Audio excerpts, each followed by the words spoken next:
Breaking news नाज़रीन, अरणी तरमीम मुल्की जमहूरी तारीख़ में अहम अगभराई साबित थी। यूसुफ रज़ा गिलानी इन तरमीम के नतीजे में पाकिस्तान में हकीकी माना में पार्लिमानी निज़ाम कायम थियो।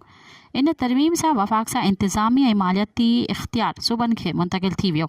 अॼु पार्लिमानी रिवायतुनि के हवाले से केतिरियूं ई चैलेंजिस आहिनि। यूसुफ रज़ा गिलानी। ब्रेकिंग न्यूज़ नाज़रीन, जेका हिकु दफ़ो ॿीहर दोहराईंदा हलूं। अरणी तरमीम मुल्की जमहूरी तारीख़ में अहम अगभराई साबित थी। इन तरमीम के नतीजे में पाकिस्तान में हकीकी माना में पार्लिमानी निज़ाम कायम थियो।